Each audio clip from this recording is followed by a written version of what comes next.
Technology identifies PIC emitters, even those with very low pitch, and pinpoints each fiber core. Then we write a smooth waveguide in any shape, straight, curved, or 3D to confine light. At the edge, adaptive optics reshape the beam, preventing damage to the connector block facet. We can change depth as we write, enabling three-dimensional architectures. Obsidia, point-to-point precision, aligned by design.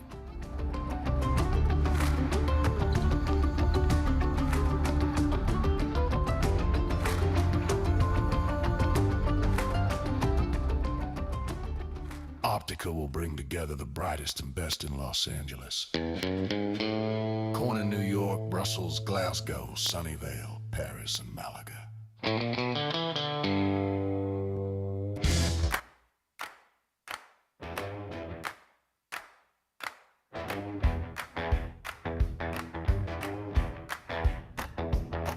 Got my shades in the lab about 10:15. White coat cuff like a greaser again. Spinning that prism like a hubcap chrome, turning every photon into fuel I own. It's photonics. Baby, 2026. Riding down a light wave, doing new tricks. From the fiber in the ground to the chip in my hand, we make that sunshine jump on command. Yeah, photonics. Baby, 2026.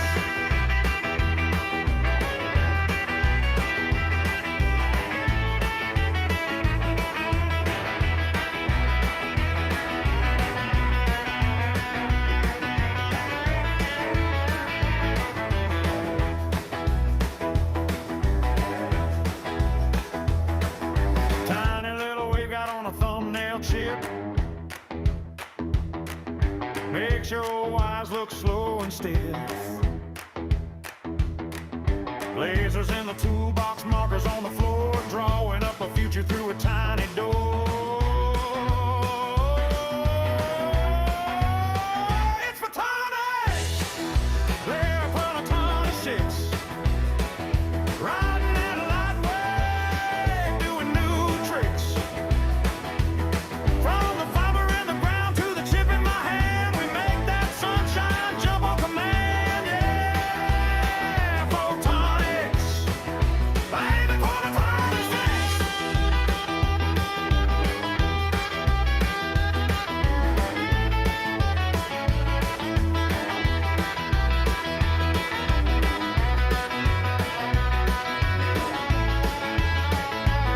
From a single red dot on a dusty bench to a whole wide world in a data trench. Flip that switch, see the spectrum spin like a jukebox jumping when the coins roll in. Oh yeah! Baby, 2026. Riding that light wave, doing new tricks. From the It all will happen here at IX Campus Castle of Saint-Germain-en-Laye in Paris. See you then. Lighting is no longer just light. It's architecture, data design. From source to system, edge to cloud. Manufactured at scale, precise and proud. Our lighting is no longer just glow. It's how ideas move and markets grow. Connected, controlled, engineered right. This is the future of light.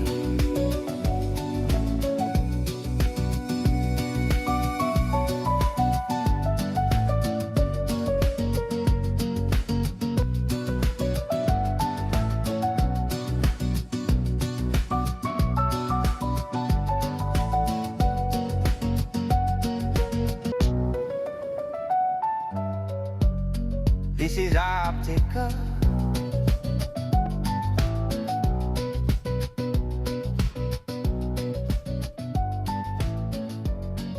This is lighting redefined.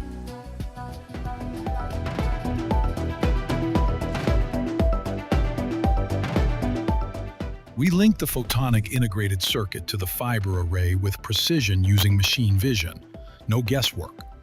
Our technology identifies PIC emitters, even those with very low pitch, and pinpoints each fiber core. Then we write a smooth waveguide in any shape, straight, curved, or 3D to confine light. At the edge, adaptive optics reshape the beam, preventing damage to the connector block facet. We can change depth as we write, enabling three-dimensional architectures. Obsidia, point-to-point precision, aligned by design.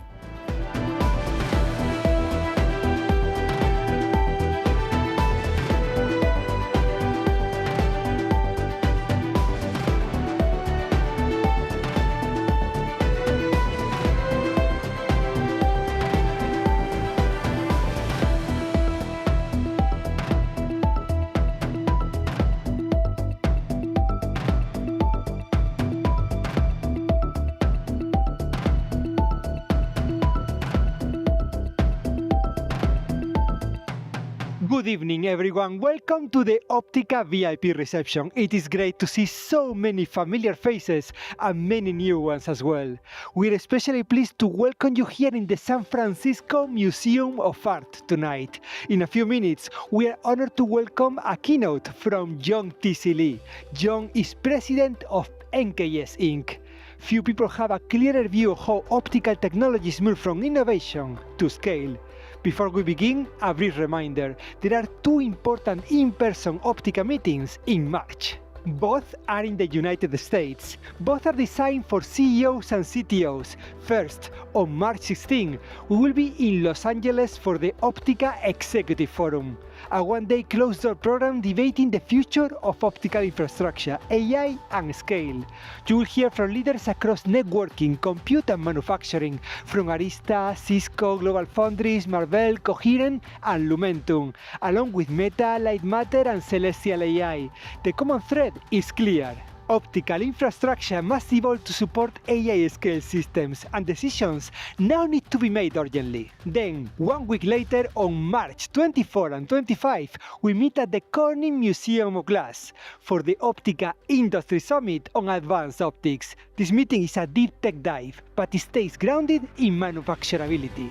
We'll focus on real transformation underway in optics, from rays to waves, from bulk components to structured surfaces, from lab demonstrations to scalable platforms.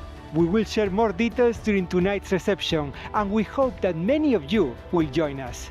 And with that, and thanks to tonight's sponsors, please take your seats as we prepare to hand things over to John T.C. Lee.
Please welcome Jose Pozo and Reinhard Ferkel.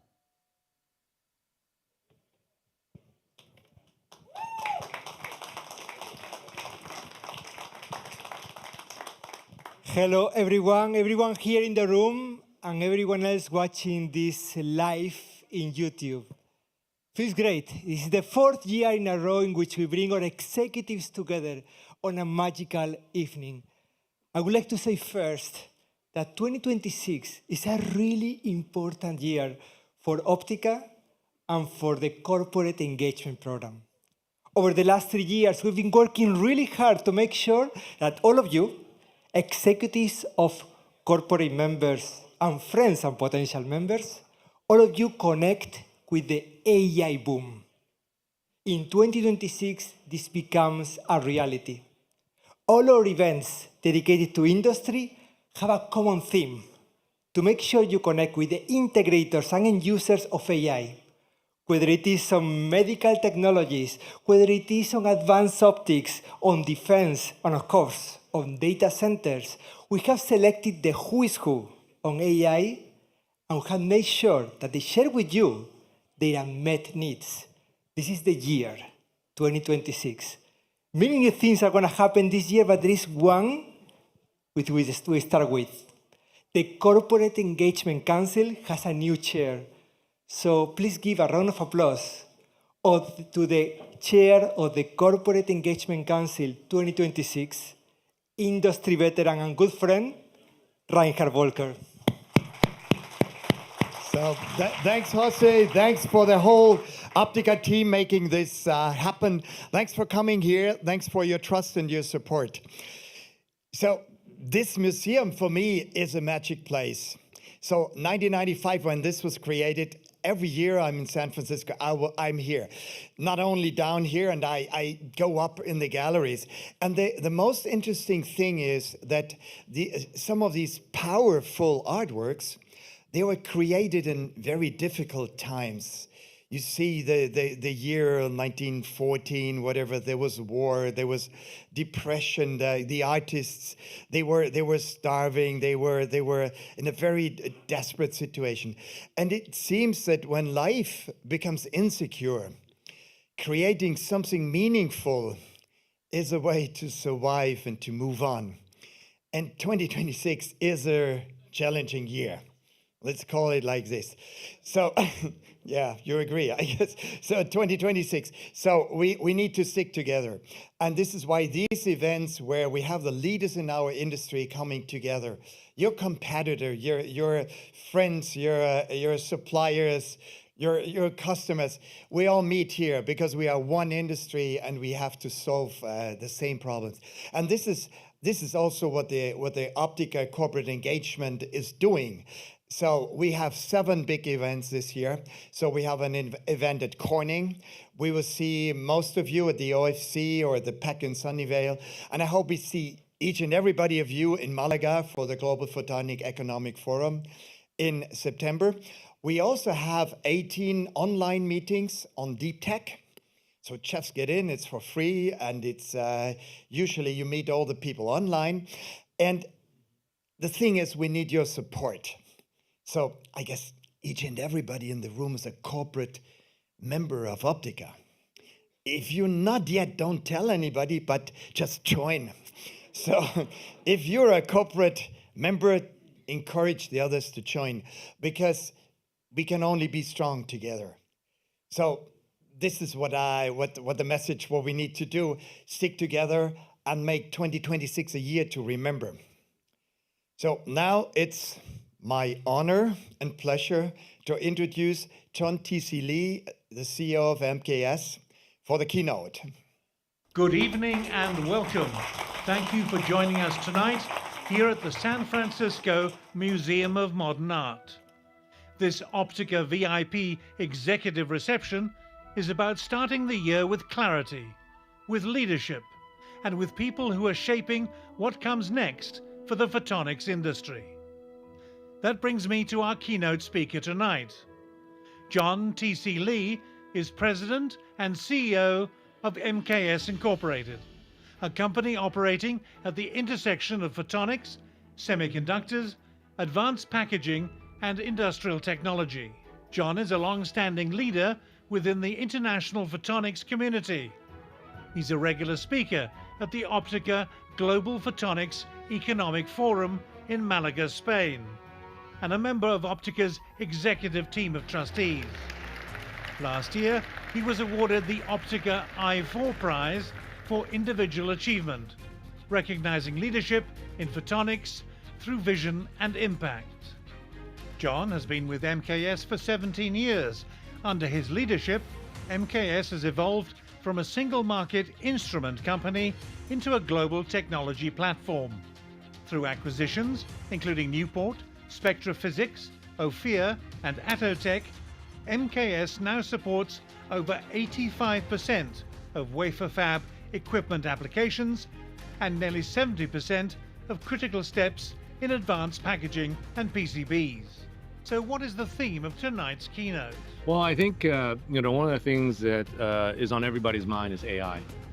And I think what we will probably focus on is, how MKS is a foundational technology builder and provider of things that enable AI. And I don't think people understand that quite as often. They hear the hype and AI and what it does to our everyday lives. That makes sense. But I want to make sure people also understand that the people who build the bricks and mortars, how hard that is, and the role we play. Please join me in welcoming to the stage John T.C. Lee, President and CEO of MKS Incorporated.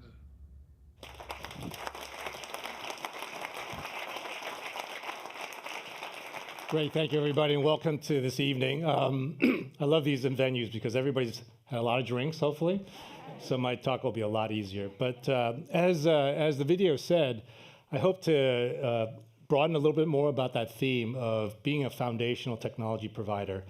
And the idea here is, it's so important and so critical to the mission of MKS for sure, and to many of your companies as well. And so when you think about being a broad foundational technology provider, we particularly think that's more sustainable. Because remember, AI is the hype today. It's not a hype, it's actually real and it's important. But before this, there were smartphones. Remember, for 10 years, every ad on the way from the airport to here was a smartphone. And before that, it was a PC. And before that, it was something else, supercomputers, right? But underlying all of that is this foundational technology. We call it Moore's Law, and now we call it more than Moore's Law. And that's enabled all these great things to happen. And so we'll talk a little bit about that. So here's some numbers about MKS.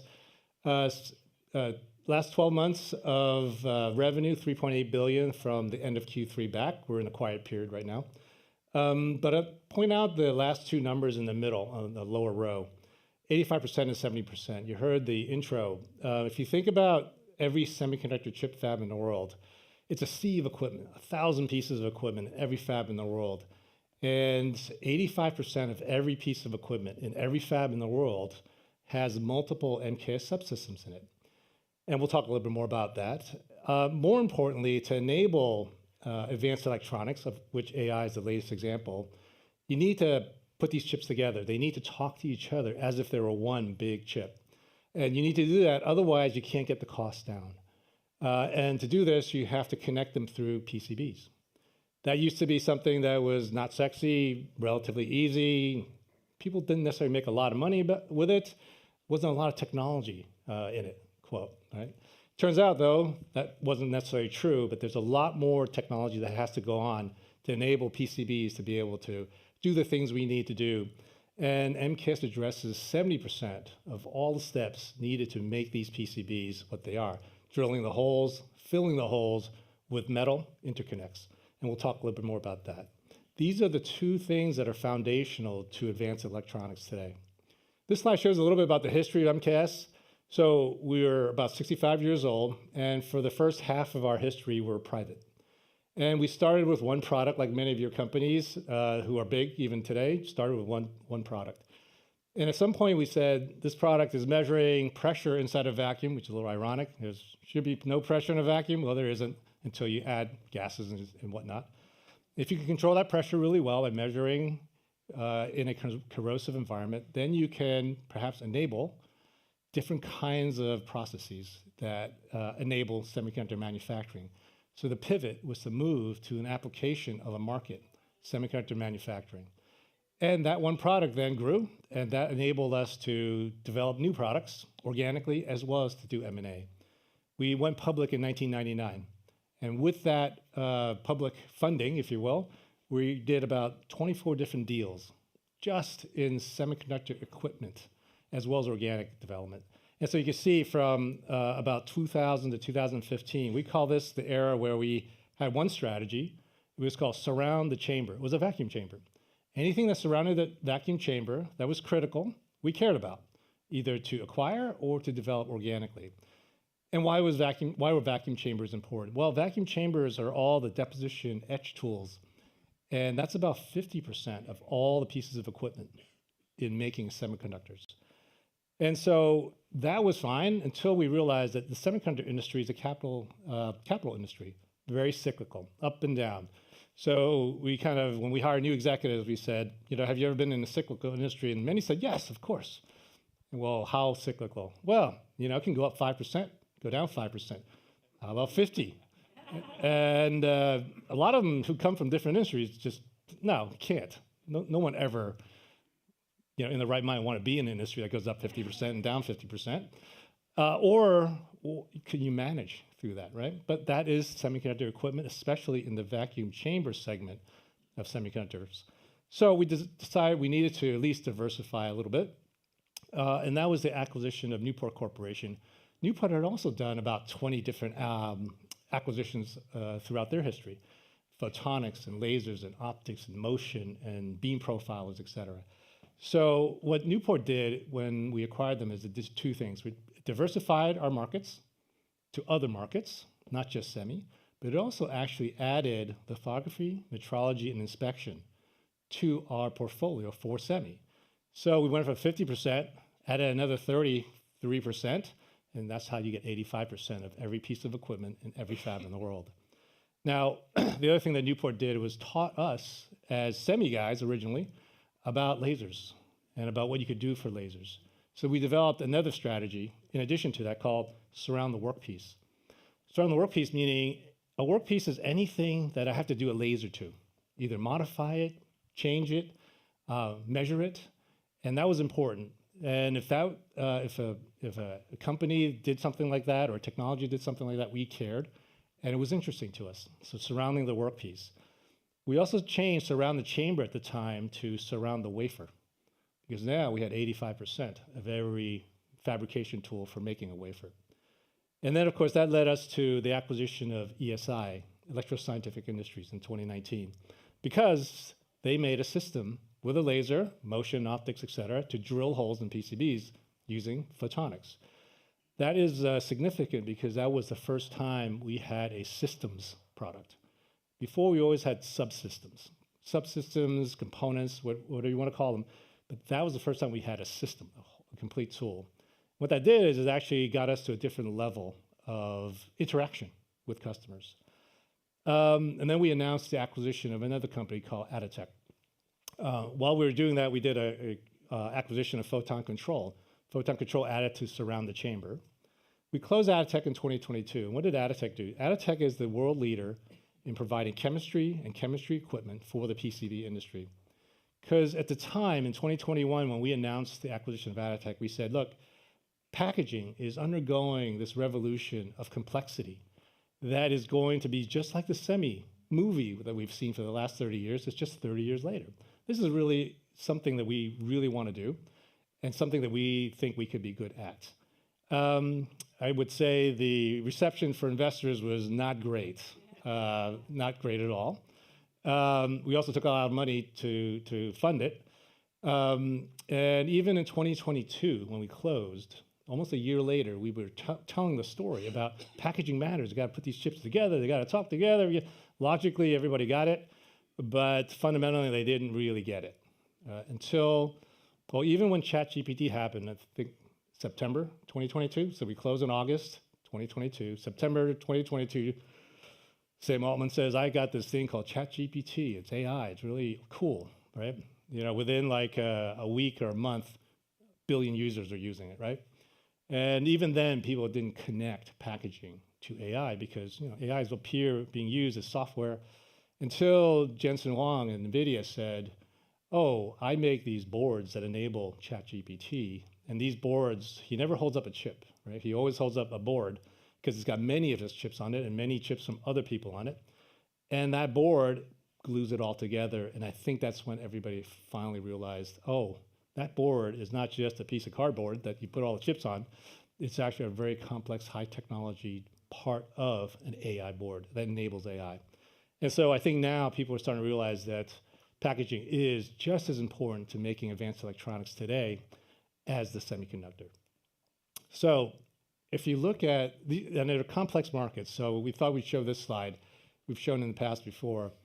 On my right is the semiconductor food chain. At the top is MKS, because it's an MKS slide. We make critical subsystems. We sell to the big equipment OEMs. These are just the big five, but there are many others, right? So when you add up the market share of Applied Materials, Tokyo Electron, Lam, the vacuum guys, ASML, and KLA, that's 85% of every piece of equipment in every fab in the world. They sell to TSMC and Intel and Samsung, who make the chips. On the other side is the electronics and packaging market, where we also make critical subsystems, such as lasers or motion or optics. But we also have that capital equipment part, which is laser systems, the ESI acquisition, as well as the chemical plating equipment that Atotech makes, as well as the chemistry. So now we've added a consumable part to our company.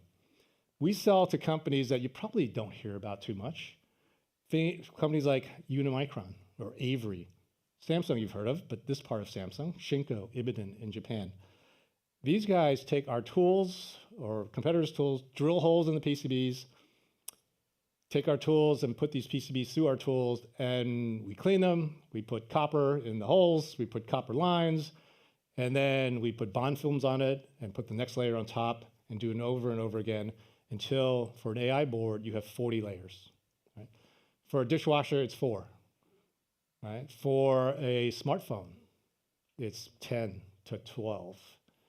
So servers are 40 layers today. And then they would sell it to OSATs, people who take the chips on the one side with these big blocks of interconnection, PCBs, put them together, they sell to or supply to the device makers, Apple, Dell, NVIDIA, Samsung, etc. So that's the food chain that we play in. And this slide shows the analogy between the trends in semiconductor over the last 65, 70 years and the trends in electronics and packaging that have started in the past 5, 10 years. And we see this movie continuing. So no one, I think, would argue semiconductors have been shrinking things, shrinking features. That was what Moore's law said, right? I'm going to keep shrinking in 2 dimensions, and because of that, I'm going to make everything twice as good every 2 years for 65 years in a row, right? That's an amazing accomplishment by the entire industry. So miniaturization. And now you can only shrink so much, so while you're shrinking, it's not enough, so I'm going to go vertical. I'm going to flip chips on their sides and build in the vertical direction as well, because I need that extra space. So VNAND, vertical NAND, that's the first example, biggest example, if you will, of taking a chip and putting it on the side and then building in the vertical direction. More complex. And then the last one is novel materials, more different chemistry. So I think I had to Google this because I wasn't sure the number, but if you Google it, more than 50% of the periodic table is needed to make a semiconductor chip today. More than 50%. So that's complexity, right? I think when we started, it was like, yeah, silicon and copper and a few other, a little dopant here and there, right? Now it's much more complex. So if you go to the other side, electronics and packaging, we are making lines and spaces and holes smaller, for sure. We're adding more layers, from 10 to 15 to 20. The industry's standard is now 40 layers of PCBs. The entire industry is already working on 60. We are already thinking about the roadmap for 80, and we're being asked to do 100 layers, right? So think about that. That's 1 layer at a time. That's great SAM growth, if you ask me. Chemistry, new materials. So for instance, glass. Glass is being used. Different types of glass are being used to keep things sturdy, rigid. Because, when silicon wafers, by the way, are in the past, they're really potato chips, at least from an ASML standpoint. Everything's a potato chip. Everything's got waves on it, and that's why they've got to do, you can't print the whole wafer, you got to do it in steps. Think about PCBs. The size is much, much bigger. And a lot more potato chip kind of features. And now you're going to think about Pringles, right? 40 layers of Pringles. How can they all fit exactly the right wiggly shape? That's amazing. I don't know how they did that. That's kind of what we're doing as an industry. So the same movie's happening. We talked a little bit this morning in a panel about, well, that's the technical part, but it's also going to drive business models. When things become more difficult to do, you need scale to do the R&D because the R&D is harder. The R&D takes time, and it takes investments over time, investments that have to last through cycles. That's important for sure, so you have to have scale to do that. But when you're doing investment over cycles, you also have to run your company during a cycle. And for the public company CEOs here, you know that you can't miss your earnings every quarter, even when you have to continue investing in R&D for your customers because they expect it. And so better managed companies, you have to be better managed to survive in a cyclical industry that requires more R&D through cycles. That changes the complexity and the nature of markets. And that's why in 1990, there were 30 chip companies, and now there are 5-ish. In 1990, there were dozens of equipment OEMs like Applied and Lam. Now there are 5. And in 1990, there were hundreds of MKSs, right? There's now us, the next 5, and kind of a long tail. In electronics and packaging, our customers, the ones I showed you there, ironically, there are about 30 big customers that are making these PCBs using our chemistry, our tools, our laser tools. And that what's a little different is the chemistry providers, it's only us and 2 other guys, and then a bunch of little small folks. In equipment, it's only kind of MKS and a few other folks. So there's already been some consolidation in some parts of the food chain there. So I've shown this at the talk in Optica. This is Moore's law. So on the vertical axis is a log scale of transistors, number of transistors, and then time. And it's divided into 3 sections: the stage 1, stage 2, stage 3. Stage 1 is Dennard scaling. This is the concept of I'm just going to shrink everything horizontally, and I'll get twice as good performance every 2 years. That's Moore's law. That's the original Moore's law. And that was true. And so 1972, an example, Texas Instruments had 2,000 transistors. Don't hold me to these. I have a great strategic marketing team. They're probably going back in the history books, and they're adding chips on an NVIDIA board. So, but roughly right? And then 1981, a decade later, was the PC. 29,000 transistors in that thing. Okay? And then 1994, the first smartphone. When I saw this, is really IBM had their? I guess they did. 1 million transistors. Okay. So we kept shrinking, but we weren't at this point we're starting to not get that performance of twice as good every 2 years just by shrinking. It wasn't sufficient. So people started at stage 2, which is the multi-core era, where they would split the microprocessor into different areas, and each of them would do parallel processing at the same time. That actually was good enough to kind of extend the concept of Moore's law by another decade. Example of that was 2007, the first Apple iPhone, 1.38 billion transistors. So we just went up 3 orders of magnitude. And then, of course, we went to, that ran out of steam. So we're doing both now. We're doing the shrinking, horizontal shrinking. We're doing the multi-core. And now we have to glue these chips together so they can act like one big chip or communicate with each other like one big chip. And that is what has enabled AI, enabled these servers. And so 80 billion chips. This is 2022 when NVIDIA first came out with that H100. 4 years later, it's 336 billion transistors on these boards, right? All enabled by this third era of heterogeneous integration. So going back a little bit, when you look at the roadmaps of the 2 segments, the semiconductor segment and the electronics and packaging segment that enable advanced electronics, semi, to the photonics folks, looks pretty organized. There's a roadmap, there's a logic roadmap, a DRAM roadmap, a NAND roadmap. You know, every year we expect to do these things. These are the features that are going to change. These features will not change. And relatively, agreed upon. So everybody had a roadmap to work to.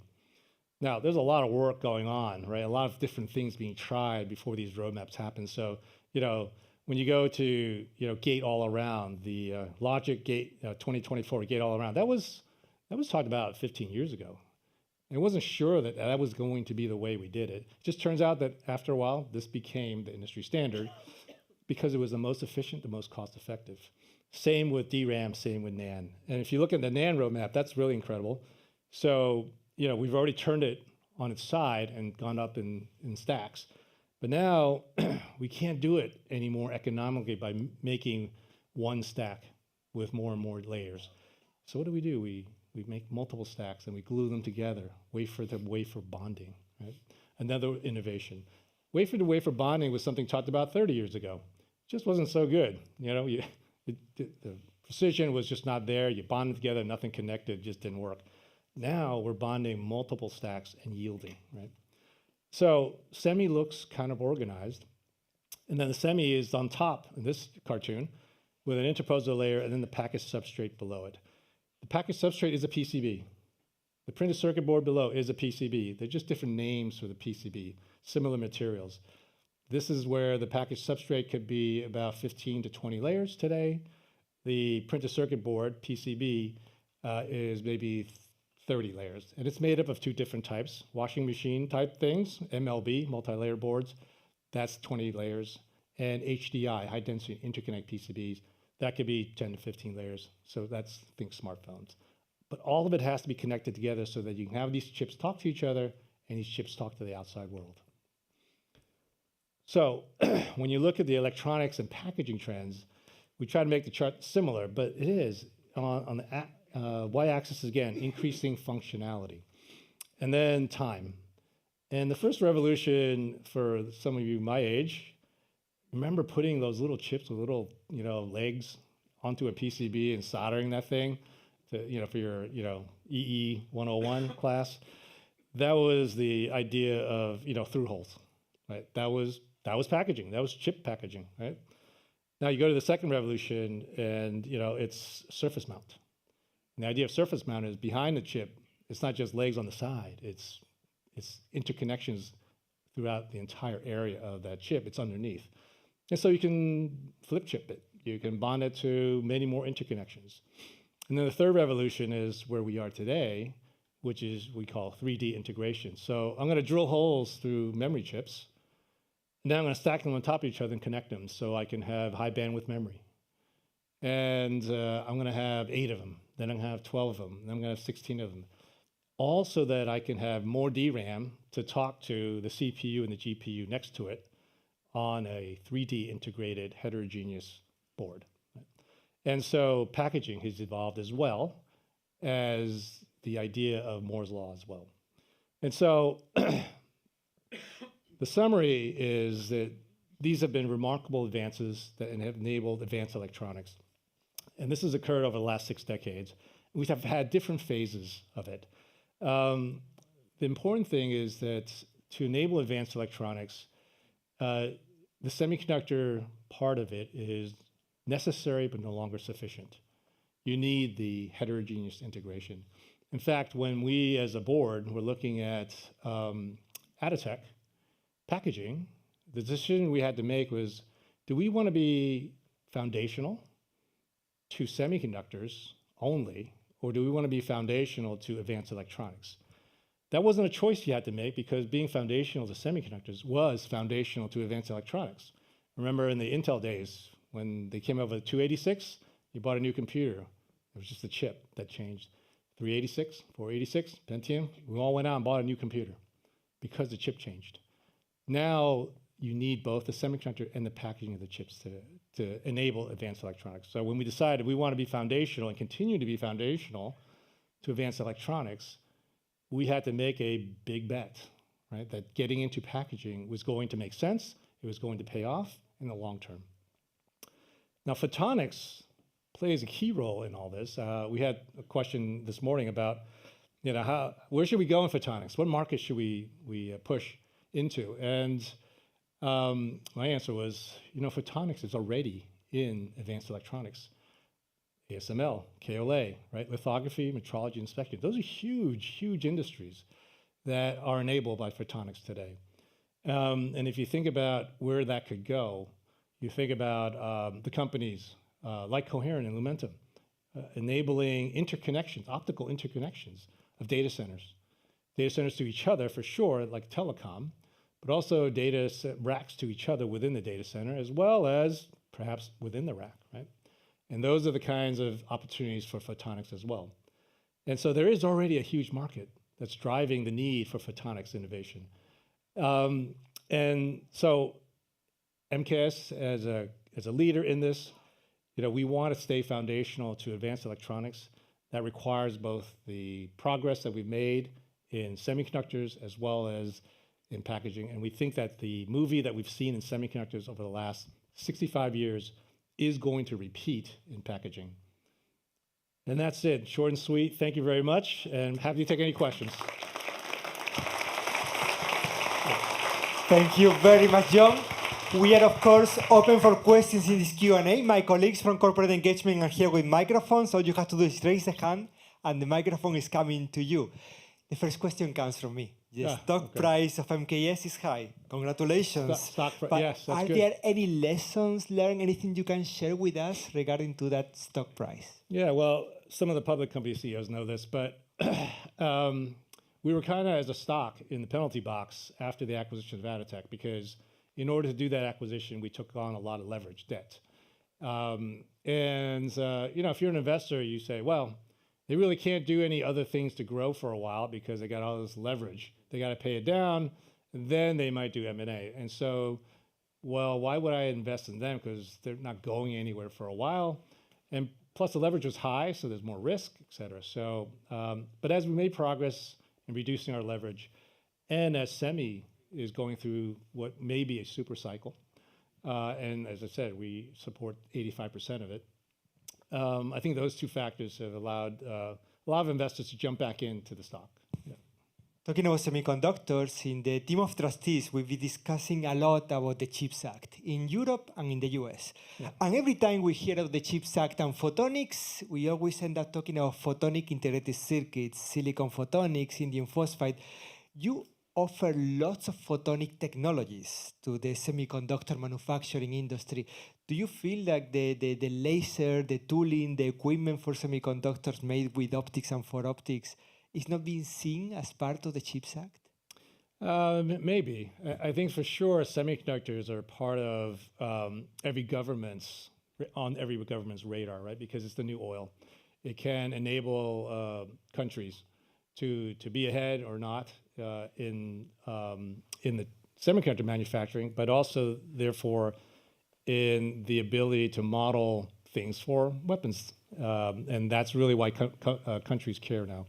I would say, when we think about getting our R&D tax credits from the CHIPS Act, we are looking at everything that makes sense, that's qualified for that. A lot of our photonics products do, right? So we are getting the credit for that. But as I said before, that's a market dependent thing, but it is a big market, right? And so, as a photonics industry, maybe we can do something like that, but a lot of these things are driven by a market, an application. So today it's semiconductors. If you're in photonics in semiconductors, you're going to get that benefit. If you're in photonics, not in semiconductors, you won't until you're into a different market that gets that benefit. Yeah. We have some questions in the room. Please remind us your name and company. Thanks for your story about MKS. And my question is simple. In these days, there's a kind of new type of trade war between like a US and China and Japan, and something like that.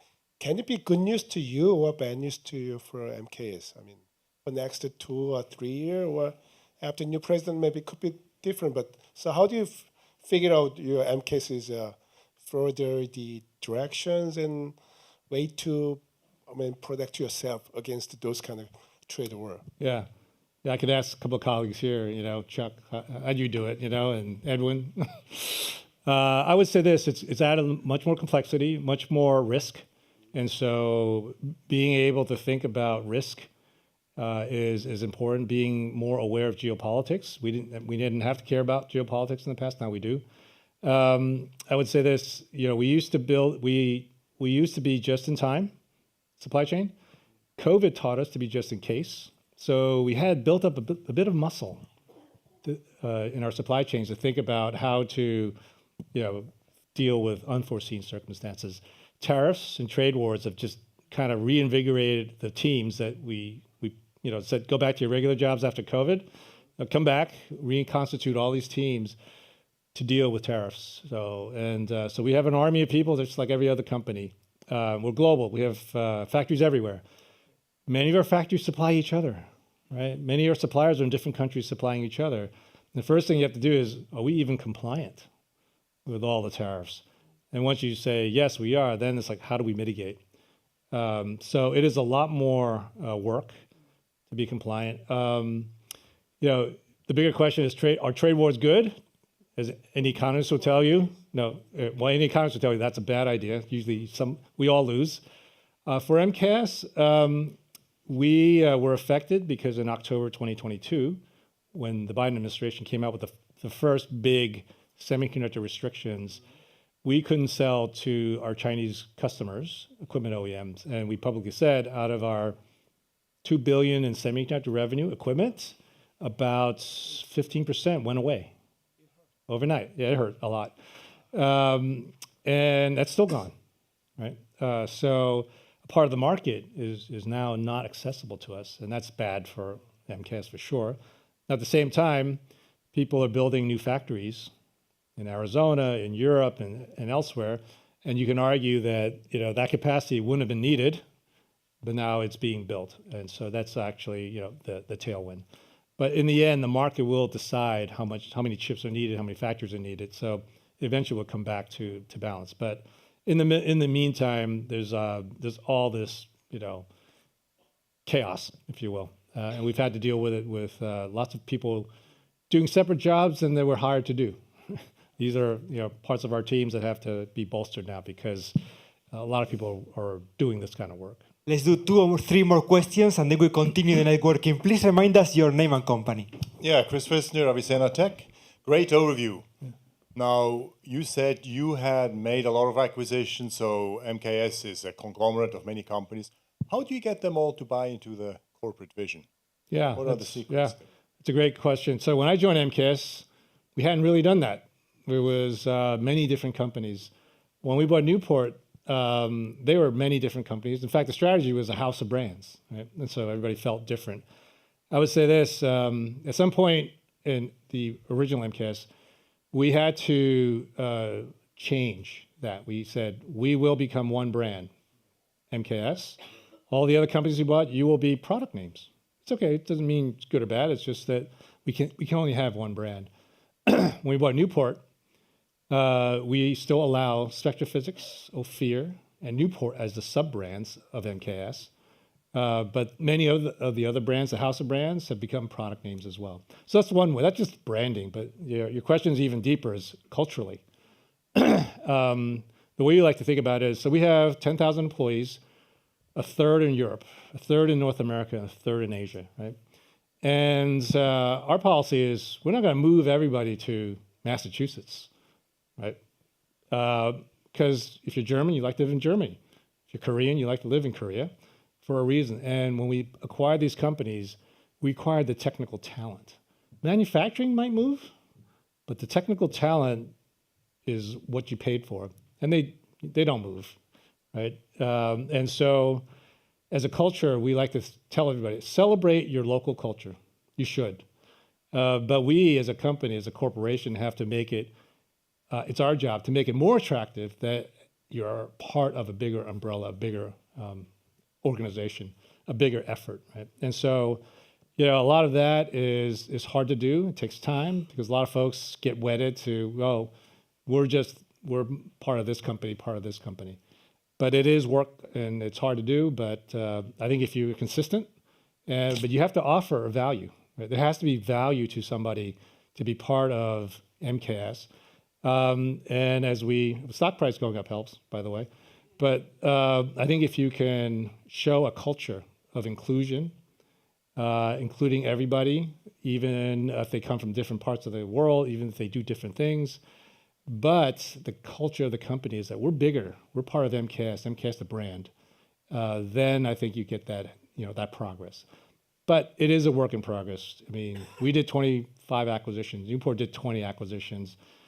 Aditech did some acquisitions. ESI did some acquisitions. And even today, you know, when we visit some of our satellite companies, it's still like, yeah, I think when I show up, they change the signs to say MKS, but I don't know what happens when I leave, right? But if we keep acquiring, it's going to be something we continuously work on. Yeah. Please remind us your name and company. Certainly. Süleyman Turgut, Movion Technologies in Singapore. So you alluded to optical interconnects. Yeah. And so what technology, optical technologies are you looking to take stakes in? I don't know if I can answer that. I think maybe someone from Coherent could answer that, because you guys know everything. CTO's right here, by the way. Ex-CEO's right there as well. I would say this, there are a couple of options, but I think what AI is showing is that there's some things that are just the best way to do it economically and the fastest way to do it, and people are gravitating towards that. I think that's why you see the numbers, the revenue numbers of these companies jump really quickly. So Coherent, Lumentum, et cetera.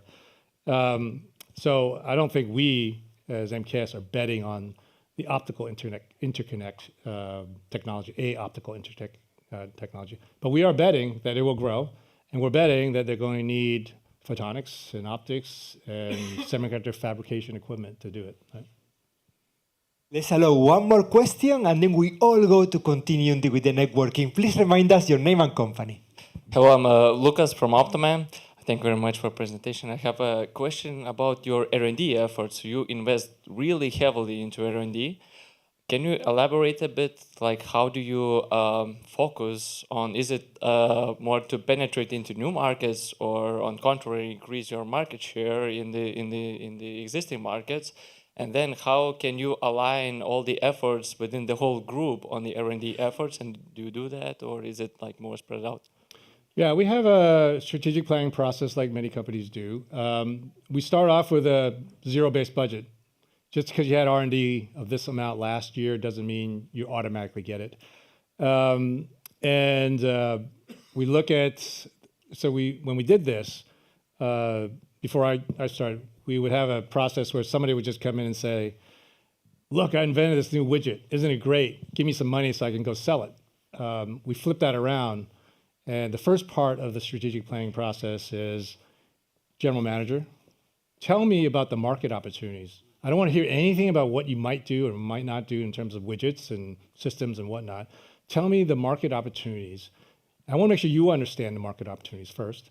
And then I want to understand, well, how does that market opportunity stack up relative to the other 30 GMs who are going to come up with their plan? Once we understand that, then we come back with, tell me your ask for whatever it is that you want to develop. And then we rack and stack because you can't afford everything. And so there's always a part of the budget that's maintained. Then there's a part of the budget that is, growth that's okay. And then every year or two, there's a big bet.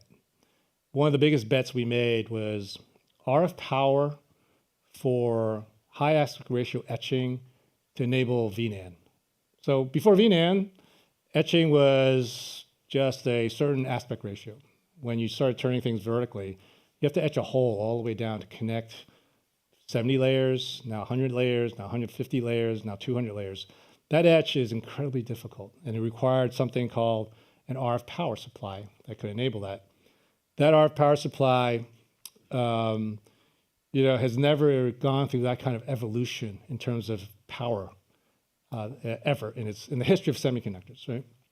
And so it's a big risk, but we collaborated with our customer, and the collaboration went something like this: nothing in writing, just a handshake, and it was, MKS, you need to hire 50 engineers to develop the next generation RF power supply. We only had 50. And the second year, you had to hire 50 more. And the third year, you have to have 50 more. And you won't get paid that whole time, because by the time the first 50 have developed the first RF power, you got to go to the OEM. They got to qualify it, and there's an iteration. It doesn't really work. It breaks. It blows up. And then once it works, then the OEM has to send it to the chip guy, who has to qualify it. Well, it doesn't really work as well. Modify this, modify that. It's 3 years later before you get paid for that. That's a big bet. So we tripled our engineering staff for a pretty large product line. It turned out to be a home run. This was a grand slam. We took market share leadership from a very distant number 2 to becoming number 1. The most important thing I get out of that is not the revenue and all that. It was the confidence we built that we can make big bets, we can execute, so that we're not afraid of making other big bets. Now, if you're wrong, we're okay. We should be wrong some of the times, otherwise you're not pushing. And we just say, that's okay. We all decided, and we all decided it's wrong, and we'll just stop, and we just take whatever we got and move on. So we like to use the American baseball analogy: singles, doubles, home runs. And some are singles, and we stop. We were all hoping they'd be home runs, but some are singles, and let's just take it and be done, and be honest with ourselves. So that's the way we've kind of looked at the R&D. And unfortunately for my GMs, I'm technical, so they really kind of can't really BS me, not for long. Let's put it that way. And but it has added a lot of rigor. And the other thing we do is when the GMs present everything, I make everybody listen to everybody's. So it's not like you're Division A and Division B, and you just hear your own division. You hear everybody else's at the C-suite, and they know that I will ask them to vote. Sit in my shoes and pick the best ones for MKS. And it's part of the other culture, which is, we say this all the time in MKS, anytime there's a critical decision, the first lens you look at is it good for MKS? Good. Then is it good for my organization? Is it good for me? Most people do it the other way, right? Is this good for me? I don't think so. I'm going to, but it could have been good for MKS. And so it's a bit of an IQ test for the C-suite. Yeah, one of them's here. He's choking right now. But the idea is we only have one bonus plan. It's MKS profitability, not Division A, Division B, Division C, by design. Other companies have a different approach, right? And the idea is we all make money when the company makes money. And I have a great idea, I'm passionate about it, but if my peer has a better idea that gets to profitability faster, I got to go with that, right? And so that's how we kind of approach the R&D spend and the strategy behind it. John, 4 years ago we had Chuck Mattera, 3 years ago Alan Lowe, last year Edwin Roks. Thank you so much for joining this particular Hall of Fame and letting us understand even better MKS. Yeah. Thank you. Yeah, thank you everybody. And to all of you, Optica corporate members, thank you so much for making the corporate engagement team having a job that we love. Enjoy the rest of the networking. Thank you for being here. Thank you. Young, fantastic. Really fantastic.